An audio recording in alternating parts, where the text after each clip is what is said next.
Welcome to the Betty Rocker Show, the place to be to nourish your mind, love your body, and rock your life. What's up, rock stars? Welcome back. I am so glad you're here today because one of the topics I get asked about so frequently is hormone balance. Now, I'm no hormone expert, and as you know, I'm not a doctor, but I've had my share of real hormone imbalances throughout my life, and I've done a ton of research so I could understand what was going on in my own body. I've worked with amazing practitioners, and I wanted to put together this little introduction to some of the key hormone players so you can start to just be more familiar with their names, their functions, and symptoms when they're not in balance. Because, knowing how stuff works just makes us so much more empowered to seek care when we need it and arms us with knowledge that can add years to our life and really life to our years, right? Your hormones are like your own personal symphony orchestra that's playing inside your body 24/7. It's helping you totally rock at life. When your symphony is playing together in harmony, you feel amazing. When it's optimized at all the right levels, at the right time, it's kind of like this beautiful song being played to your cells and your organs that just keeps you feeling good and helps you have resilience to all the things life throws your way. And when you add in a healthy lifestyle practice like all 4 pillars of health, you can really create a totally peak state in your body. And your cells and organs are always listening to that symphony of hormones. But when, say, like your bass player decides to take an extended vacation, or your lead guitarist gets really loud and overpowers the rest of the band, things start to go haywire. Have you ever tried to work yourself when there is a really loud, disruptive noise happening in the background? It's really hard to focus, and it's certainly hard to hear other people around you and to work in harmony with them as easily with lots of disruption. So you can kind of imagine how, the hormones are actually making your body respond when they're not able to play in harmony. And suddenly all 4 pillars of health don't seem to be having the same effect as they were before when the symphony gets out of key.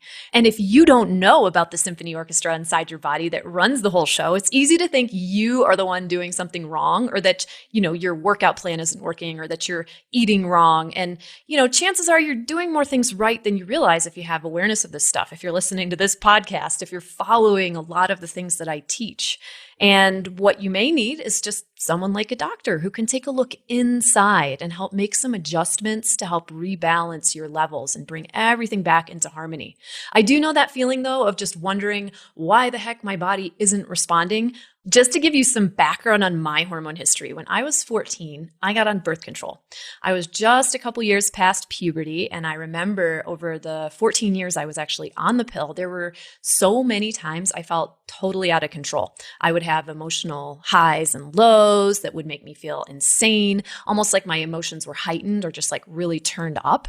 And this crept up over time. I didn't realize that was what was going on. But, the pill works by altering our natural hormone cycles, and it stops ovulation so that there's no egg to be fertilized, which, really it has a true benefit by putting us in control of our reproductive decisions, but it's also kind of a big deal in how much it alters your natural hormone cycle. And I wasn't aware of how much this was affecting me. While I was on the pill, I struggled a lot with my weight. I felt bloated a lot. I ended up dieting desperately just to try to mitigate some of this. And I would work out way too much. And this was all compounded by some unhealthy lifestyle behaviors as well, like drinking a lot of alcohol, abusing recreational drugs. I was even a smoker off and on for 10 years. And by the time I was 28, I had really called it quits with all the extracurricular activities, including the smoking. But I was also really ready to call it quits with the pill, as I had started to understand the connection between my uncontrollable mood swings and taking a hormone-altering pill for really what accounted for half of my life at that point. So when I got off the pill, I started having strange bleeding and discovered that a polyp, which is like a cellular growth, had developed in my uterus that had to be surgically removed. My incredible doctor at the time told me, your hormones just kind of went crazy when you got off the pill. You were trying to reestablish normalcy in your system, but it was like ripping a Band-Aid off too fast. Things just went haywire. So irregular hormones can create abnormal conditions inside your body that you can't see. And symptoms of those irregularities aren't always easy to pinpoint, which is part of why I wanted to have this conversation with you today. So In my journey, a few years later, in my early 30s, I suffered another kind of hormone imbalance, the extreme effects of unmitigated stress, which manifested as adrenal fatigue. I had no energy, no libido, and also I couldn't sleep.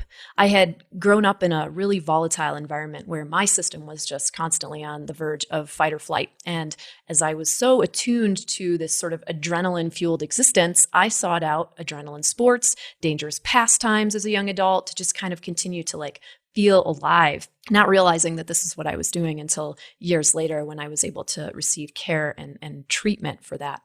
But as a result of this constant thrill seeking, my stress hormones had been just cranking for so long on autopilot, and I was dangerously depleted of vitamins and minerals and really energetically just burned out. I had zero power for my workouts, yet I couldn't sleep. I had no libido, like I mentioned, but I was more stressed than ever about how I looked. And it was very fortunate that I was able to treat all of this by working with a naturopathic MD, balancing my hormone levels with custom supplements, and really taking personal responsibility for my mental health for the first time and my less than optimal hard and fast lifestyle. And this was also the point in my life when I started to really call in the 4 pillars of health as my baseline, which, as you may already know, are sleep, nutrition, stress management, and exercise. And I started to really understand the integration between my actions and the impact that they had on my inner world of cells, hormones, and my state of overall health, right?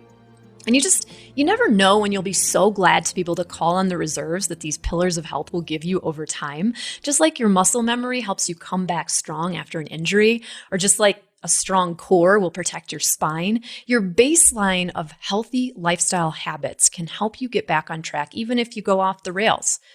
Fast forward to a decade later in my early 40s, I was starting to notice some minor hair loss, fatigue, fat that wouldn't go away, and I was insidiously losing muscle. I was following, my proven 4 pillars of health, but my best efforts were somehow being undermined by the shifting hormone levels of perimenopause, which are those tricky years leading up to menopause, where your hormones start to fluctuate as your body begins to slowly stop ovulating. And sure enough, when I got blood tests done, my testosterone was low, my thyroid was fluctuating, my estrogen levels were high. It wasn't just one thing, right? And my amazing functional medicine doctor really helped me get my hormone levels back in line with some customized supplementation and other medication. And I'll continue to monitor myself now moving forward to stay on top of these changes. But so many women don't even hear about perimenopause, so they don't know how to deal with it when it happens. I certainly had no idea it even existed until I was right in the middle of it. I thought menopause was so far away. How could the symptoms I was experiencing have anything to do with that, right? And part of why I wanted to share this with you is because knowing those symptoms you're experiencing, like constant fatigue, maybe it's sagging skin, belly fat that won't budge, and just the lack of drive to push as hard in your workouts could be more about your hormones than it is about, what you're doing or not doing with your workouts and your nutrition. You always want to take a look at that stuff first, but then you also want to take a look inside. And it can be a great wake-up call to just get some help and not chalk it all up to just aging or falling into that trap that you need to eat less or work out more.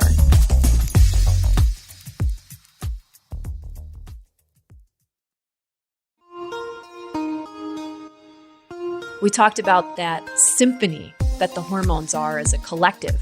Individually, hormones are these chemical messengers that travel through the body, coordinating all these complex processes like growth, metabolism, fertility, all these really important essential things that we just forget and take for granted every day.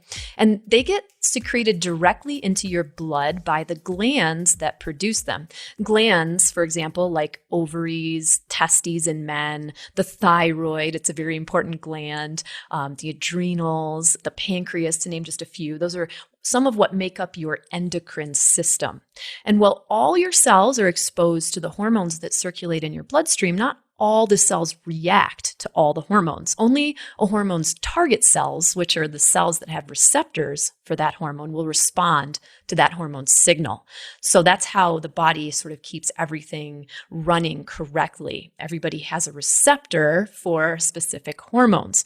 And when the specific hormone binds to its specific receptor, it causes a response inside the cell. For instance, insulin is the hormone that helps glucose get into cells to fuel them with energy and helps keep the blood sugar stable. Without insulin, glucose wouldn't be able to travel into the cell. If a hormone is a key, the receptor is like the lock. The key only fits cell doors that have locks that match them, if that makes sense.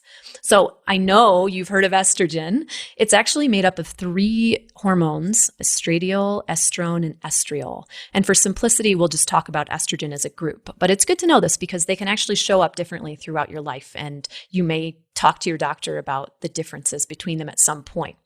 Now, estrogen is primarily made in our ovaries, but it's also made in the body fat and other parts of our body as well.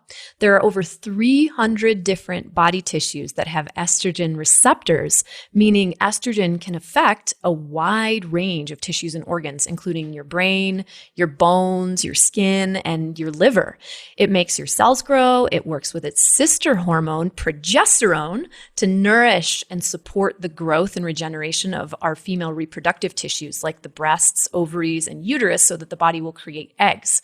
Now, when it comes to our female hormone cycle, estrogen and progesterone are like our 2 most important hormones, and the balance between them is pretty crucial in maintaining our equilibrium. Without the balance between these 2, we get mood swings, we can experience weight gain, and there are other more serious symptoms as well.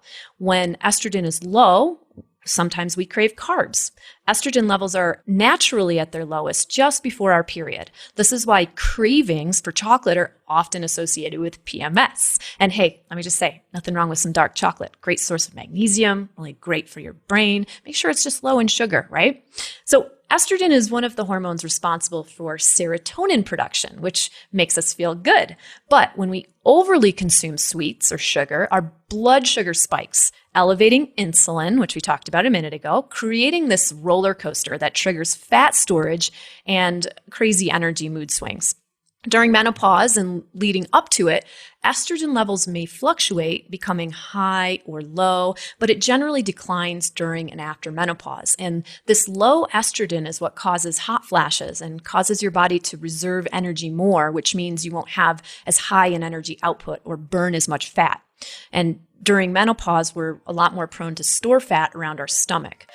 So menopause and the time leading up to it too, which I mentioned before, perimenopause, is just a great time to be working with your doctor to monitor and potentially treat these imbalances and help you go through this very important transition as a woman, just feeling your best. Now, on the flip side of this, excess levels of estrogen can be super toxic to our bodies, leaving us susceptible to weight gain, water retention, bloating, heightened PMS, mood swings, fibroids, endometriosis, fibrocystic breasts, and breast cancer. So you get weight gain and body fat storage with high estrogen and with low estrogen. So it's just like this double-edged sword. It needs to be balanced. Speaking of balance, when estrogen is high, progesterone is usually low. Throughout menstruation and throughout our life cycle, these 2 do this choreographed dance, and they're deeply interconnected in how you feel. Think of how your bicep and tricep work on your shoulder and how they balance each other out with opposing actions. That's kind of the way that estrogen and progesterone support each other in your body. And progesterone just really helps to regulate and protect our reproductive system and menstrual cycle with estrogen throughout our fertile years. It's primarily made in the ovaries, but small amounts of it are also made in the adrenals, where it serves as a precursor to other hormones like cortisol. So everything is like really interconnected, and it's not simple, right? So when someone says, oh, your hormones may be out of balance, it could be any number of things interconnecting with each other in that symphony orchestra. So it's really great to have someone to support you in this. Progesterone also plays a role in your blood sugar levels. It has calming benefits and it helps protect the health of our breasts, our brain, and our bones. It's higher in the second half of our menstrual cycle, and this is important because progesterone is produced at ovulation. When the follicle ruptures to release an egg, progesterone is then released for the rest of the cycle. So when we don't ovulate, our bodies don't produce enough progesterone to keep estrogen balanced, which can set us up for estrogen dominance. So unless you're pregnant, of course, progesterone is elevated during pregnancy, and it's really important for a healthy pregnancy. And of course, you're not ovulating then because the egg has already been fertilized. We don't ovulate for several other reasons too, one being the natural result of aging ovaries, meaning menopause. Once you stop ovulating, your progesterone levels are going to drop significantly. And during perimenopause, the time leading up to menopause, your drop in progesterone may cause heightened levels of estrogen. There may be like this fluctuation happening, and it can be hard to sort of know what's going on. You may be experiencing a wide range of symptoms. You also won't ovulate if you're on the pill because, of course, ovulation is stopped to help you not get pregnant. The pill causes estrogen levels to drop from 40 to 60%, and it also makes progesterone levels drop, causing a host of uncomfortable symptoms, many of which I described experiencing earlier, like painful PMS, horrible mood swings, water retention, weight gain, painful periods. There's also impaired thyroid function and an increased risk for endometriosis, fibroids, fibrotic breasts, as well as breast and uterine cancer. Very scary stuff. There's also lifestyle factors that we may not be paying attention to that can negatively impact our hormone levels, like extreme stress or even chronic low-grade stress. A lack of exercise or a tendency to overexercise, a poor diet that doesn't support your particular needs, and of course the cascading effects from lack of sleep that cause a lot of poor lifestyle habits because we feel so darn tired. Clearly, our levels of estrogen and progesterone are extremely important to keep us regulated, but we also have some other key players, which we'll talk about right after this quick break.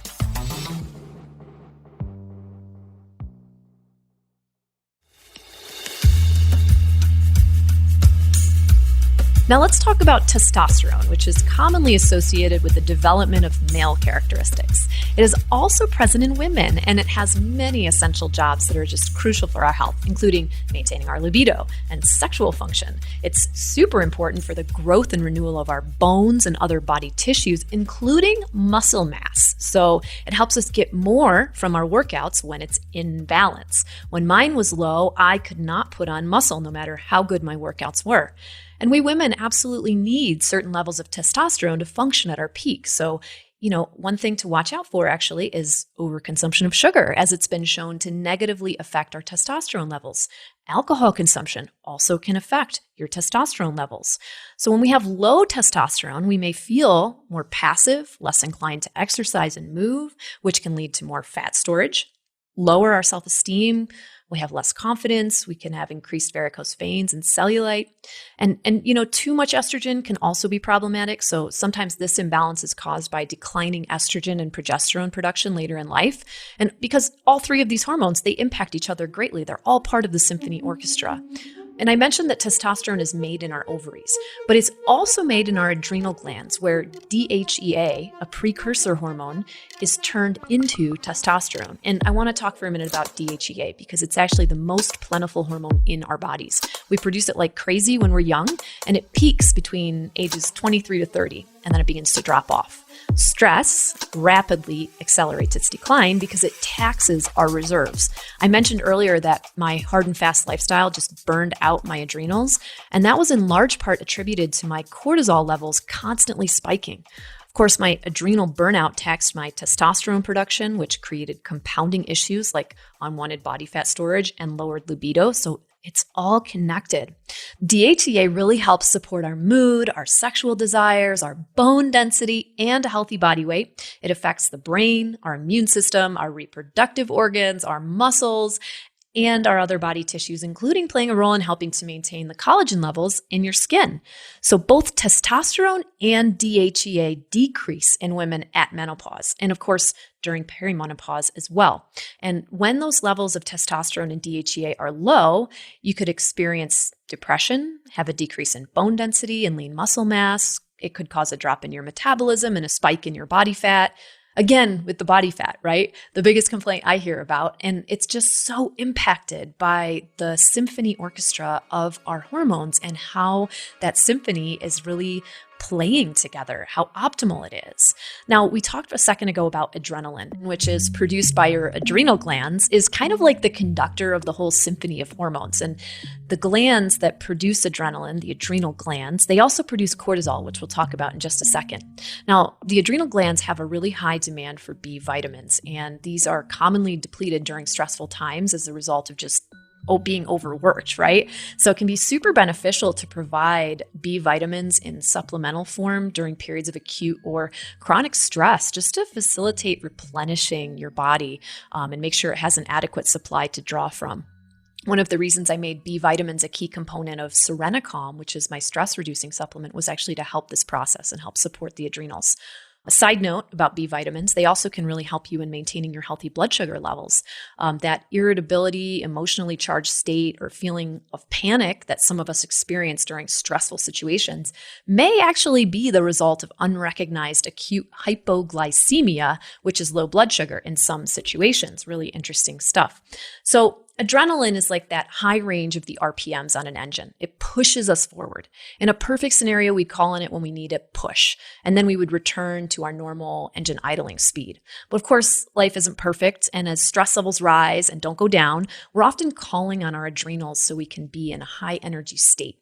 And we don't always realize when we're stressed either, because we can have that chronic low-grade stress. Maybe you've seen people who are just always on or constantly running around, or there's a person who's like an adrenaline junkie, like I used to be.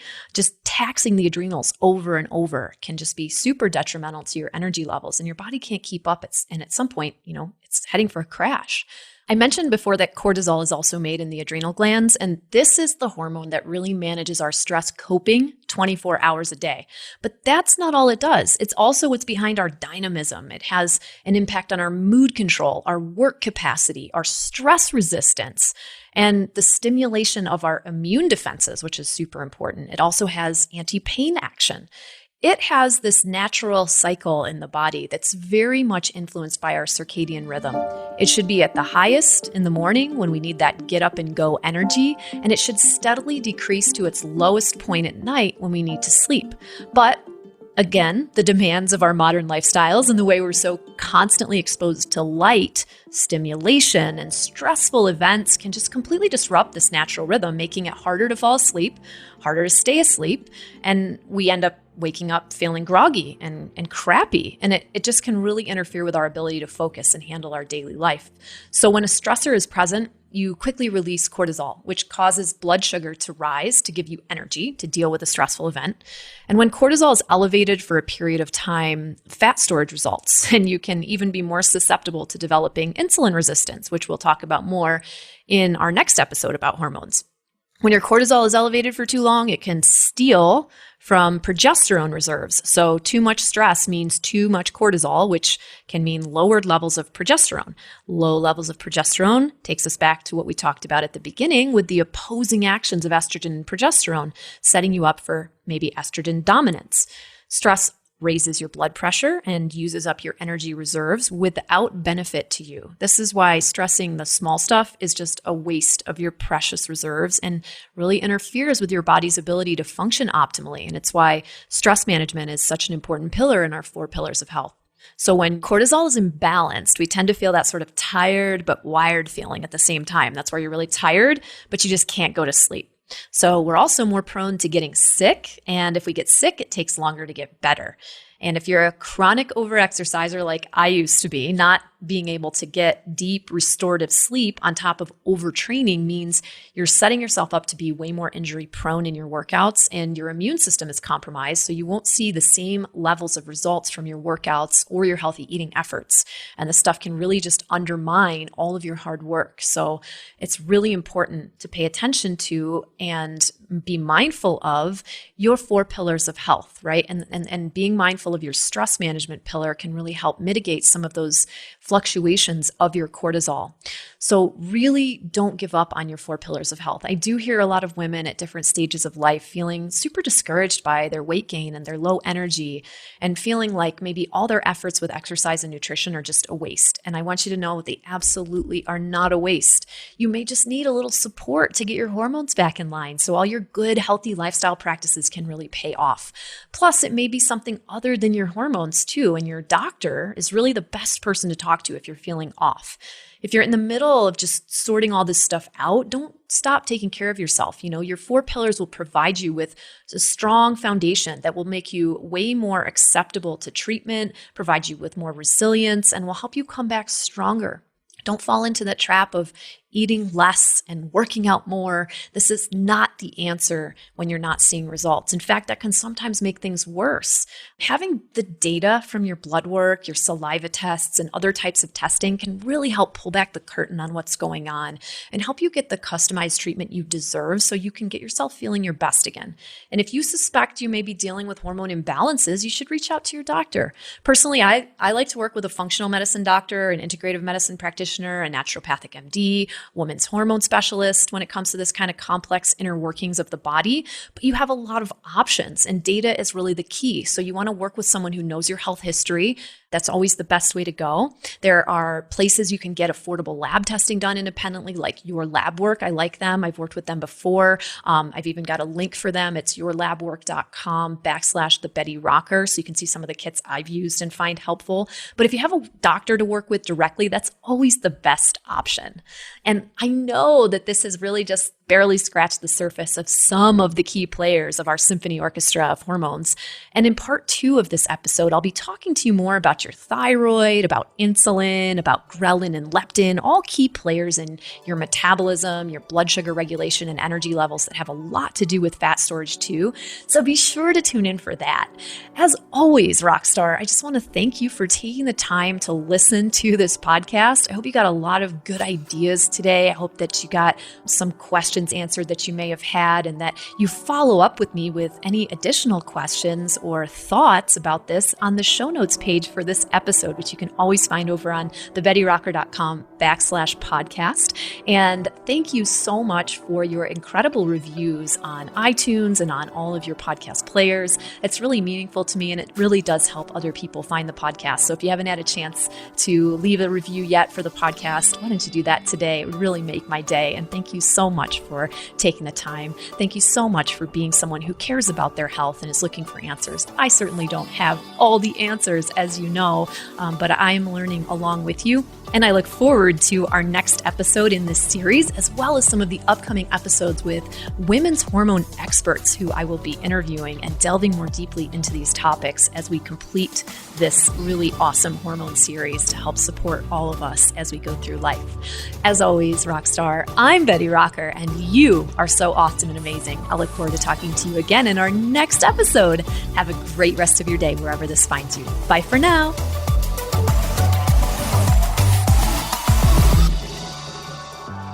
This podcast is for information purposes only. Statements and views expressed on this podcast are not medical advice. This podcast, including Brie Argett singer, Betty Rocker Inc., and the producers disclaim responsibility for any possible adverse effects from the use of information contained herein. Opinions of guests are their own, and this podcast does not endorse or accept responsibility for statements made by guests. This podcast does not make any representations or warranties about guest qualifications or credibility. Individuals on this podcast may have a direct or indirect financial interest in products or services referred to herein. Before starting a new exercise, fitness, or health protocol, or if you think you have a medical problem, always consult a licensed physician.